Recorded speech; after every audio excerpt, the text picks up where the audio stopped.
கிளம்பியாச்சு Coimbatore Isha with Velliangiri with my friend Pandi.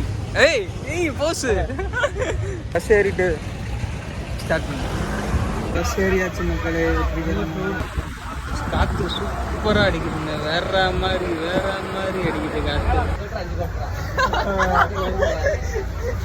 Bye bye. Bus ஏறி bus ஏறி உட்காந்தாச்சு. பஸ் எடுக்கிறது தான் வேலை. கோயம்புத்தூர் கொஞ்சம் நேரத்தில் பஸ் எடுக்கலாம். எங்கே போகிறோம்னா ஈஷா போயிட்டு கொஞ்சம் நேரம் ஒரு ஈவெண்ட்டை பார்த்துட்டு அதுக்கப்புறம் வெள்ளையங்கிரி போகலாம்.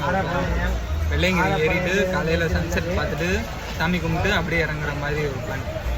வாங்க சேர்ந்து போவோம். பாய். பஸ்ஸு கிளம்பிருச்சு. ஆரப்பாளையத்துலேருந்து மணி கரெக்டாக 1:50 1:50. ஆரப்பாளையத்துலேருந்து வெளியே வந்தாச்சு. பஸ்ஸு அவ்வளோவா கூட்டமே இல்லை மக்களே. நான் நினச்சேன் நம்ம பஸ்ஸில் நின்றுட்டு போக போகிறோம் நினச்சேன். இங்கே பார்த்தீங்கன்னா அவ்வளோ ஃப்ரீயாக இருக்குது. பஸ்ஸு டிக்கெட் எடுத்துட்டோங்க. இங்கேருந்து சிங்காநல்லூர், கோயம்புத்தூர் சிங்காநல்லூர் வரைக்கும் போகணும். ஒரு ஆளுக்கு 225 ரூபா டிக்கெட்டு. நாங்கள் சிங்காநல்லூர்லேருந்து நீங்கள் காந்திபுரம் போய் காந்திபுரத்துலேருந்து ஈஷா போகிற மாதிரி இருக்கும். ஈஷாலேருந்து வெள்ளையங்கிரி பக்கம் தான். சிங்காநல்லூர்லேருந்து காந்திபுரத்துக்கு ஒரு 1/4 மணி நேரம் ஆகுமா. இங்கேருந்து சிங்காநல்லூருக்கு வந்து 225 ரூபா ஒரு ஆளுக்கு டிக்கெட் பஸ்ஸில்.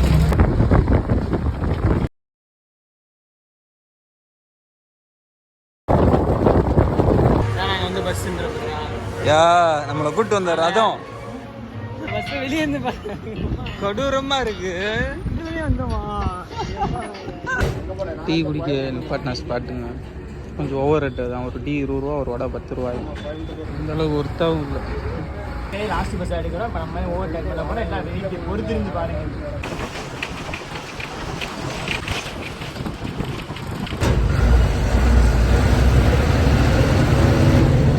காந்திபுரம் எங்கிட்ட ஏறணும். காந்திபுரம் அங்கிட்டு மாறிடணுமாண்ணே. சரி. ஓகேண்ணா.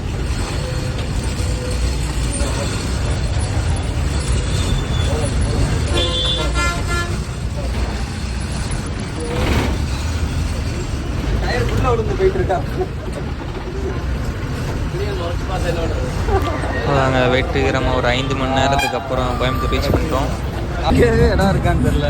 சிங்காநல்லூர்லேருந்து காந்திபுரம் பஸ் ஸ்டாண்ட் நோக்கி போயிட்டு இருக்கோங்க. 8 ரூபா தான் டிக்கெட்டு.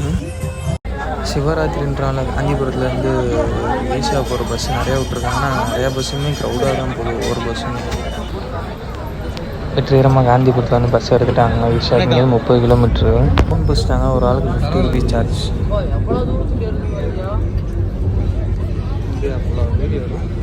வெற்றிகரமாக ரீச் ஆயாச்சு. சரியான கூட்டமாக இருக்காங்க. ஃபுல்லாக கூட்டம். ஈஷாக்குள்ளே காலடி எடுத்து வைக்க போகிறோம். சரியான கூட்டம். பொண்ணுங்க பசங்கன்னு பார்க்காம அவ்வளோ பேர், நிறையா பேர் வந்திருக்காங்க. செக்கப்பு சரியான செக். நம்ம ட்ரிங்க் எதுவுமே உள்ளே கொண்டு போக முடியாது. ஒரு வழியாக எல்லா செக்கப்பையும் முடிச்சு நம்மளை உள்ளே அலோவ் பண்ணிட்டாங்க. உள்ளே நோக்கி போயிட்டு யோகி சிலை நோக்கி ஈஷாக்குள்ளே என்ட்ரன்ஸ் ஆகிட்டோம். உள்ளே நோக்கி பயணம் நடந்து உள்ளே போயிட்டுருக்கோம். சரியான கூட்டமாக இருக்குது. மொரட்டு செக்கிங்ஸ். கிட்ட வந்து ஆதியோகி சிலையை பார்த்தாச்சு. ஆனால் இதுதான் கிட்டையே. இதுவே தூரமாக இருக்க மாதிரி இருக்கு. ஆனால் இதுதான் எங்களால் முடிஞ்ச அளவு கிட்ட வர முடிஞ்ச அளவே இவ்வளோதாங்க. சரியான கூட்டங்க. சுற்றி பார்த்தா நம்ம பெரிய மாநாடு மாதிரி இருக்குது. சூப்பர். வந்ததுக்கு ஒரு பர்ச்சேசிங்கை போட்டாச்சு. கருங்காலி மாலைன்ற நைட் ஸ்பாட். இதில் சிவராத்திரின்றனால ஈஷாலேருந்து பஸ்ஸு உள்ளே குண்டிக்கு. நம்ம நடந்து வந்தோம்னா ஆட்டோவில் ஏறிட்டோம். ஒரு 50 ரூபா கேட்டாங்க 2 பேருக்கு. கீழேயே தடி விற்கிறாங்க. தடி 30 ரூபா.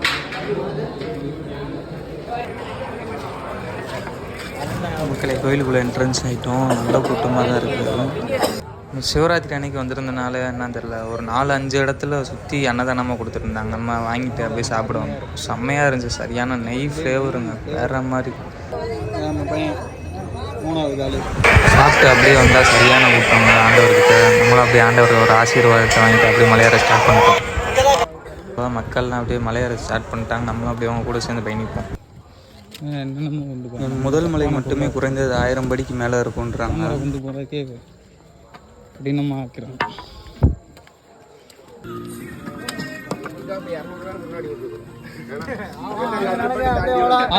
அந்த மலையில் எத்தனை பேரோட பயணிக்கும் இந்த மாதிரி பாட்டெல்லாம் கேட்கும்போது நல்லா சோல் ஃப்ரீயாக இருக்குங்க.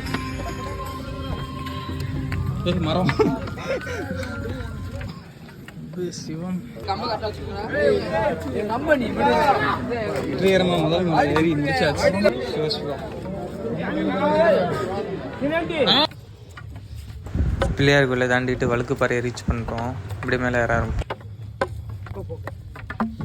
ஈஷா யோகி மையம் எங்கே இருக்கா? எதை கேட்குற? ஈஷா சிலை அது இல்லை, இப்போ தெரியும். அந்த இங்கிட்டு இருக்கு, மேலே ஏறும்போது தெரியும். சொல்லுமா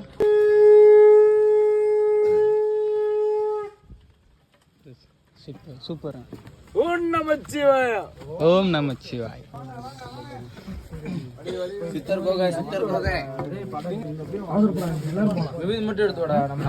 இந்த கடை சொல்லி ஆகணுங்க. இருக்க எல்லா கடையிலையுமே இந்த கடை ரேட் எல்லாமே கொஞ்சம் அஃபோர்டபுளாக கம்மியாக இருந்துச்சு. எல்லா இடத்துலையும் 30 ரூபானா இங்கே 20 ரூபா. எல்லாமே கொஞ்சம் நார்மலாக இருந்துச்சு. அவங்க பேசுகிற விதமும் கைண்டாக இருந்துச்சு. லவ் திஸ் கடை. டேஸ்ட்டுமே சூப்பர்.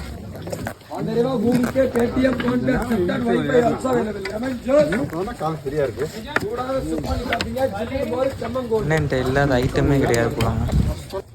மலையேற ஓவராலுமே கையில் ஒரு தண்ணி கேனு இல்லை சில்வர் கேனு ஏதாச்சும் ஒன்று எடுத்துக்கோங்க. அந்த மாதிரி சொனை இருக்கும் போகிற வழி ஒரு 4வது மலைக்கு முன்னாடி. அங்கே சொனையை பிடிச்சிக்கோங்க. தண்ணி அருமையாக இருக்கும். ஒரு சொனையை பார்த்தோன்னா ஒரு நம்பிக்கை, ஒரு தைரியம் வந்துடும். ஏன்னா நம்ம அது ஏறக்குள்ளே இருக்க எல்லா தண்ணியும் காலி பண்ணியிருப்போம்.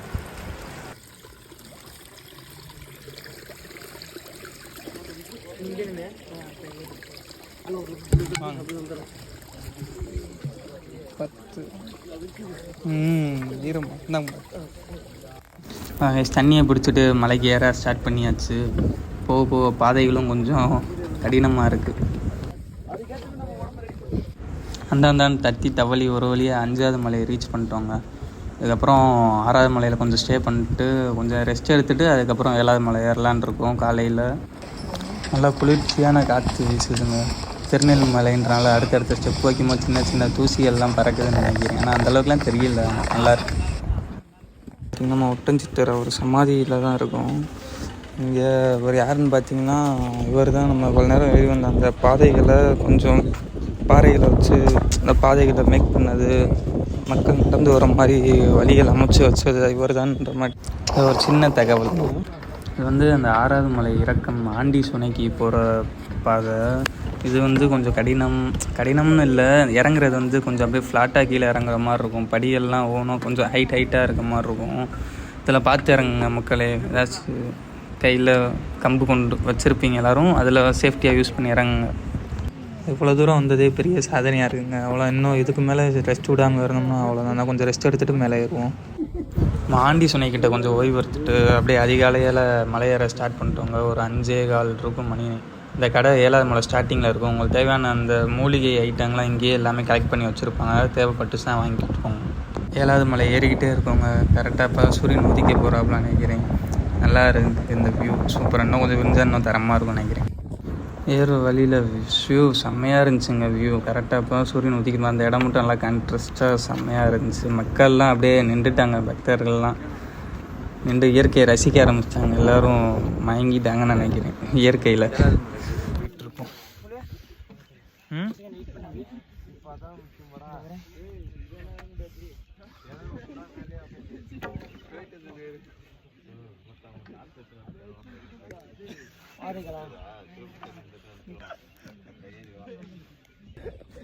அங்கே தெரியுது பார்த்தீங்களா, அதுதான் சிறுவாணி டேம்னு சொல்லுவாங்க. சுவையான தண்ணீர் இங்கே தான் உருவாகுது. எனக்கு தெரிஞ்சு மொத்தமாக இது 6000 ஃபீட்ஸ்னால் 6000 அடினா இப்போ வந்து நம்மளே ஒரு 5000 அடிக்கு இங்கிட்டு தாங்க இருப்போம். அப்படியே எந்த ஒரு வேலிகள் எதுவுமே கிடையாது. நீங்கள் அங்கிட்டு பார்த்தீங்கனாலே இந்த 5000 அடி உங்களுக்கு மொத்தமாக தெரியும்னு நினைக்கிறேன். மக்கள்லாம் வரிசையாக ஏறிக்கிட்டே இருக்காங்க. நின்று நம்மளுக்கும் சரியான பெயின். நம்மளும் விடாமுயற்சியாக ஏறிக்கிட்டே இருக்கோம். ஒரு அந்த வியூ பார்த்து கொஞ்சம் கொஞ்சமாக ஹீல் பண்ணி ஏறிக்கிட்டு இருக்கோம் நம்மளும். ஒரு சில பேர் மலை ஏறும் போதும் கைகளை ஊண்டி தான் ஏறுற மாதிரியே இருக்குது. இந்த 7வது மலை மட்டும் ரொம்ப இருக்கலே முதல் மலையும் 7வது மலை மட்டும்தான் நீங்கள் இவ்வளோ வந்து ஸ்ட்ரகிள் ஆகிற மாதிரி இருக்கும். எப்போ ஏறுவோம் எப்போ பார்ப்போன்ட்டு. அதுக்கப்புறம்லாம் உங்களுக்கு அந்த அளவுக்கு தெரியாது ஏறுறது நடக்கிறதுலாம். வந்துக்கிட்டே இருக்காங்க. ஆனால் உங்களுக்கு அந்தளவுக்கு க்ரௌட் இல்லை. இந்த சிவராத்திரின்றனால தான் மக்கள் கொஞ்சம் இவ்வளோ பேர் வராங்கன்னு நினைக்கிறேன். மற்ற நேரம்லாம் எவ்வளோ க்ரௌட் இருக்காது. அங்கே பார்த்தீங்கன்னா தெரியும் எவ்வளோ பேர் தரிசனம் முடிச்சுட்டு அந்த இடத்துல நின்று இயற்கையை ரசிச்சுட்டு இருக்காங்க. அழகாக இருக்குங்க. கீழே ஃபுல்லாக மேகமாக இருக்குது. ஒரு 6000 அடி ஹைட்டில் இருந்து நீங்கள் இந்த மாதிரி வியூ பார்த்தீங்கன்னா அனுபவத்தையும் அழகான செம்மையாக இருக்கு. காமிக்கும். முடிஞ்சளவுக்கு கோயிலுக்கிட்ட நெருங்கிட்டோங்க. கொஞ்சம் ஸ்டெப்ஸ் இருக்க மாதிரி அதான் தெரியுங்க. இதெல்லாம் மலை இந்த மாதிரி நேரத்தில் ரொம்ப கஷ்டமாக இருக்கும், ஆபத்தாகவும் இருக்கும். பார்த்து இந்த ஒரு வியூவை பார்க்க வழியாக தோரண வாயில ரீச் பண்ணிட்டோம். அதான் தோரண வாயில். அப்படியே உள்ளே வந்துட்டோம். அதுக்கு முன்னாடி பக்தர்கள் நின்றுட்டு இருக்காங்க மக்கள்லாம். இந்த 7 மலைகளுமே ஒரு 7 மனித உடம்புல இருக்க 7 சக்கரங்கள் மாதிரி சொல்லுவாங்க. ஒவ்வொரு மலையும் ஒவ்வொருக்கு சமம். 7 மலை ஏறிட்டோம்னா 7 சக்திகளுமே நேராக இருக்க மாதிரி ஒரு தாட் கேள்விப்பட்டேன். சித்தர் வீடியோஸில் இருந்து தெரிஞ்சுக்கிட்டேன். அவ்வளோதான். இப்போ உங்களை வேற ஒரு உலகத்துக்கு கூட்டு போகிறேன். ஓம் நம சிவாய. ஓம் நம சிவாய. ஓம் நம சிவாய. ஓம் நம சிவாய. ஓம் நம சிவாய. ஓம் நம சிவாய. ஓம் நம சிவாய. வந்து பிள்ளையார் கோயில் இருக்குங்க. அதை அப்படியே தரிசிச்சுட்டு நம்ம அப்படியே நம்ம வலது பக்கம் வளைஞ்சோம்னா நம்ம வெள்ளியங்கிரி ஆண்டவர் இருப்பாங்க. எல்லோரும் இந்த நெத்தியில் பட்டை அடிப்பாங்களே, அதுக்காக அப்படியே வரிசையாக போயிட்டுருக்காங்க. Waiting for the moment. வேறு மாதிரி இருக்குங்க. அந்த ஒரு இவ்வளோ மலை ஏறி வந்து அந்த ஒரு களைப்பு அதெல்லாம் அவங்க அந்த 3 விரலில் அப்படி வச்சு நம்ம நெத்தியை தடவும் போது ஒரு உள்ளுக்குள்ளே ஒரு ஃபீல் உண்டாகும் பாருங்க. நம்ம அதுக்கு தான் இப்போ ப்ரிப்பேர் ஆகிட்டுருக்கோம். என்னால் அவங்க அப்படி பட்டை அடிக்கும் போது நேருக்கு நேராக வீடியோ எடுக்கணும்ல. அது நம்ம இவ்வளோ மலை ஏறி வந்து ஒரு அந்த இடத்துல வந்து நம்ம வீடியோ எடுக்கிறது எனக்கு என் மனசுக்கு ஒரு மாதிரி சரியாக படலை. நான் எடுத்துகிட்டு நம்ம விளாக் கண்டிப்பாக கண்டினியூ பண்ணிக்கலான்ட்டு. ஆனால் ஆனில் தான் வச்சுருந்தேன். அது தடவுமான எக்ஸ்ப்ரெஷனை மிஸ் பண்ணிட்டேன்னு நினைக்கிறேன். வீடியோவில் நல்லா இருந்துச்சு, செம்மையாக இருக்குது. அப்படியே அவங்க வந்து தடவை காலிலேருந்து உச்சி அப்படியே சில்லுன்னு ஒரு மாதிரி அவங்களே அறியாமல் ஒரு சிரிப்பு, ஒரு புத்துணர்ச்சி, ஒரு பொலிவு எல்லாமே வந்துடும். நீங்கள் அது அனுபவிச்சு பாருங்கள். அனுபவிச்சவங்களுக்கு கண்டிப்பாக தெரியும். வேற மாதிரி அண்டு நல்லா எப்படி சொர்க்கமாக இருந்துச்சு அது தடவும் போது.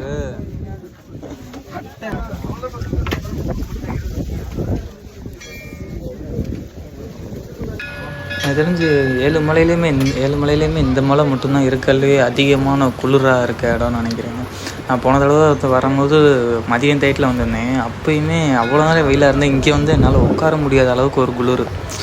அப்போ வந்து சரியான பசியில் இருந்தப்போ என்ன நடந்துச்சுன்னா, உட்காந்துருக்கோம் சாமிக்கு எதிரில். அப்போ ஃப்ரீ டைம் தானே, இந்த அளவுக்குலாம் கூட்டம் கிடையாது. ஃப்ரீயாக வந்து பார்த்தப்போ ஒரு சாமி வந்து எங்கள் கையில் ஒரு கடலை மிட்டாயை கொடுத்துருப்பாங்க பாக்கெட்டு. எனக்கு அந்த இடத்துலையே அந்த பசி அதை சாப்பிட்டுறோம் எவ்வளோ வேகமாக கீழே இறங்கினேன்னு என்னையே தெரில. இன்னும் கொஞ்சம் கொஞ்சமாக நகர்ந்து அப்படியே முன்னாடி போயிட்டுருக்கோங்க. இந்த மக்களை அப்புறம் அந்த எதிரில் அந்த சூரியன் வர்றதே என்னை வந்து உண்மையிலே ப்ளஸ் பண்ணுற மாதிரி இருக்குது. இந்த சூரியன் ஒளி நம்ம மேலே படுறதே வந்து இதுதான் உண்மையான ஆசீர்வாதன்ற மாதிரியே தோணுது எனக்கு. அதை அப்படியே நேச்சுராக ஃபீல் பண்ணி கண்ணை மூடி ரசித்தாலே வந்து மனசில் இருக்க எல்லாமே தீர்ந்துரும். சரியான ஒரு இடம் எல்லாத்துக்கும். கண்டிப்பாக ட்ரை பண்ணி பாருங்கள் மக்களே. சுயம்பு லிங்கமாக காட்சி அளிக்கிறாப்புல இங்கே வந்து சிவபெருமான். இந்த இலை போட்டிருக்காங்களே அதுக்கு கீழே தான் இருப்பாங்க. நம்ம அப்படியே போய் தரிசனம் பண்ணுவோம். நான் கரெக்டாக அந்த சுயம்பு லிங்கம் ஆண்டவரை மட்டும் நான் வீடியோ எடுக்கலைங்க. ஏன்னா அந்த இடத்துல செக்யூரிட்டிஸ் எல்லோரும் அவ்வளோ கிடையாதுன்ட்டாங்க. ஃபோன்லாம் கேட்சப் பண்ணி வச்சுக்கிட்டாங்க. அப்படியே கொஞ்சம் கொஞ்சமாக கீழே இறங்குவோம். எல்லாருமே கொஞ்சம் பசி மயக்கத்தில் தான் முட்டுட்டு இருக்காங்க போல். அப்படியே கொஞ்சம் முன்னாடி போவோம். இதுக்கப்புறம் தான் எங்களுக்கு ஒரு ஆச்சரியமே ஒரு சர்ப்ரைஸாக ஒன்று இருந்துச்சு. முடிச்சுட்டு வரும்போது இலைகளும் திருநீரும் கொடுத்துருந்தாங்க. வெள்ளியங்கிரி ஆண்டவரோட திருநீர் வாங்கிட்டு நம்ம அப்படியே கொஞ்சம் லைட்டாக கீழே இறங்கணும். கீழே இறங்கி அந்த இடத்துல கொஞ்சம் நேரம் ஓய்வு எடுப்போம்னு அப்படியே உட்கார போயின்றோம். ஆச்சரியமாக இப்படி அற்புதமாக அன்னதானம்ன்ற கொடுத்தாங்க. வேறு மாதிரி இதை சாப்பிட்டதுக்கப்புறம் ஒரு புத்துணர்ச்சி ஆகிடுச்சுங்க. அதில் இருந்து நீங்கள் எந்த இடத்துல அன்னதானம் கொடுக்குறத காட்டிலும் இந்த இடத்துல வெள்ளியங்கிரியில் அன்னதானம் கொடுக்குறது 1000 பேர்த்துக்கு கொடுக்குறது சமன்ற மாதிரி சொல்லுவாங்க. ஏன்னா இவ்வளோ மலைகளை தனியாக ஏறுறதே கஷ்டம். அவங்க அவ்வளோ பெரிய மூட்டைகளை தூக்கி கொண்டு வந்து இவ்வளோ பேத்துக்கு அன்னதானம் கொடுக்குறோன்னு நினைக்கிறதே ஒரு பெரிய சூப்பரான விஷயங்க. அவங்களுக்கு ஒரு என்னதான் நன்றி சொன்னாலுமே பத்தாது கண்டிப்பாக.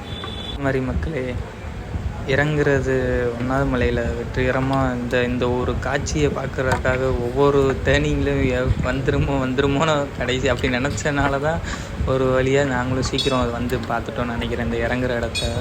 ஏன்னா ஒவ்வொரு இறங்குற எல்லாருமே இது ஒன்று தான் வந்து கண்டிப்பாக எதிர்பார்த்துக்கிட்டே இருப்பாங்க, எப்போ இந்த இடம் வரும் எப்போ வரும்ன்ட்டு. மக்களே கடைசியாக ஒன்று, நம்ம அதிகாலையில் ஆண்டி சுனிலேருந்து கிளம்பினால சரியாக வீடியோ எடுக்க முடியலங்க. நீங்கள் மலையேறி வந்தீங்கன்னா இந்த இதில் குளிச்சுட்டு போங்க, அவ்வளோ ஃப்ரெஷ்ஷாக இருங்க, உடம்பு வலியெல்லாம் குறைஞ்சிடும். இது ஹைலைட்டாக அந்த சூளத்துக்கு கீழே வந்து சிவன் லிங்கம் இருப்பாருங்க. அப்படியே ஒரு தரிசனத்தை போட்டு ஏற ஸ்டார்ட் பண்ணுங்கள், வெற்றிகரமாக ஏறிடலாம். நான் போய் கோயிலில் சாப்பிட்டு பஸ் ஏறிட்டோம். நம்ம இப்போ மதுரைக்கு போயிட்டுருக்கோங்க. இந்த வியூ சூப்பராக இருந்துச்சு, அதான் அப்படியே வ்ளாக் ஸ்டார்ட் பண்ணலான்ட்டு. ஓகேங்க, இதுதான் ஃபஸ்ட்டு வீடியோ.